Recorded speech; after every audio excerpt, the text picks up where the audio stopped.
Hey y'all, in this video I'm going to show you how I do stiletto nails and how I maintain the shape during the acrylic application. I'm going to start off by taking a long square tip and I'm just going to cut the sides off so the nail is shaped into like a triangular shape. And please excuse my nail file, it is a mess. It had oil wasted on it. It was not the best in this video, but when I do this, I definitely recommend using an 80 grit nail file because it just helps shape the nail a lot easier. So what I do is just take my file and I file the corners down into a more triangular peak so that the free edge is in that sharp tip that you like on a stiletto nail. And now I'm going to take my sanding band and I'm just going to sand down the separation between the tip and the nail bed so when I lay my application there is no hump. I am using one of iGel Beauty's acrylic powders, and one thing I can say about some of their acrylic powders is that they get stuck to my brush, and you'll see it in the video, and that could just be user error because some of their acrylic powders say that they're specifically used for dip and not acrylic, and this could be one of the reasons why that acrylic is sticking to my brush.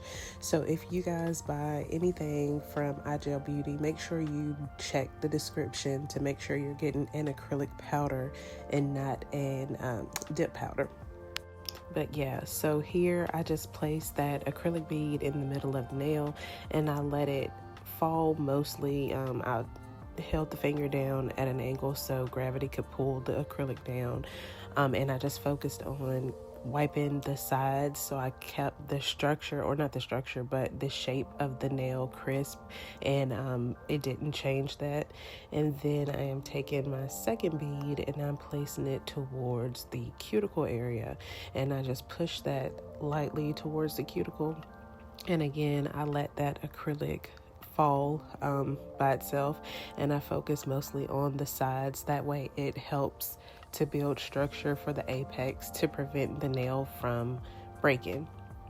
Normally on a real hand, this acrylic would dry a lot faster. On a practice hand, it does dry slower because the practice hand is kind of cold. We're in the winter months and it doesn't have that body heat to help dry it. So again, I'm just focusing on the sides, and then I finally swipe the middle down. And since this is a practice hand and it doesn't build acrylic like a normal hand would, I do take a thicker layer of acrylic and I start at the cuticle, and then I just let gravity do its thing and drag it all the way down, again still focusing on my sides to maintain the shape of the nail.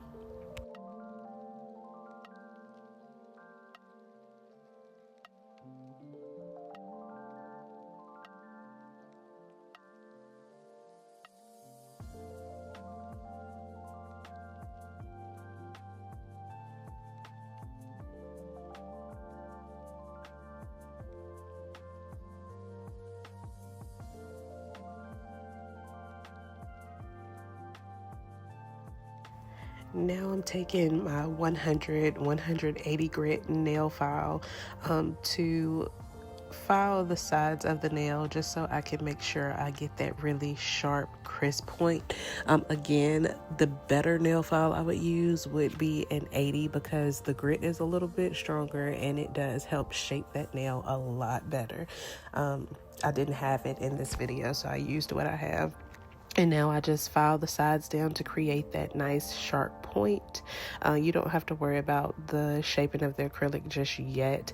I do mostly focus on the shaping of the free edge at this point.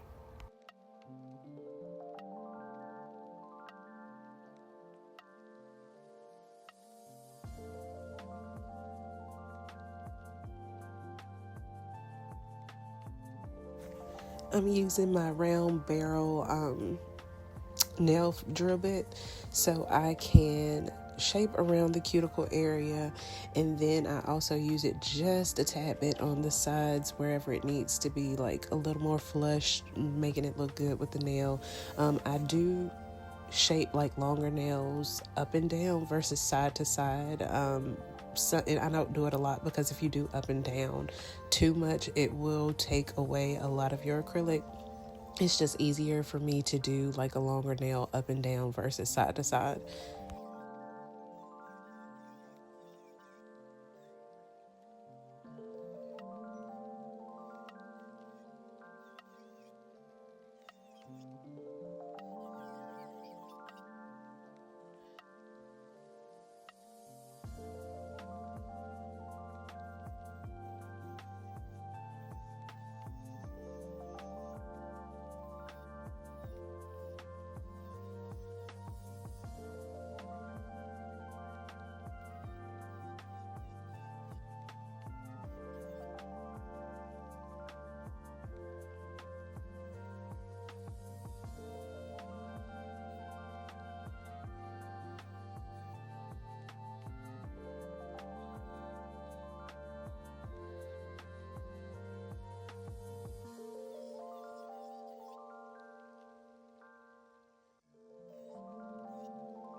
And of course, to finish the nail off, to ensure that you have a very smooth and clean nail, I use a sanding block, buffing block, sorry.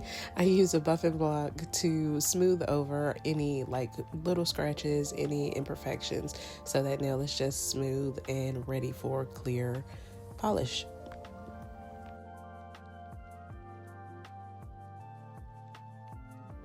And here is the finished nail. I hope you guys enjoyed this video. Please don't forget to like, comment, and subscribe, and I will see you next time. Bye!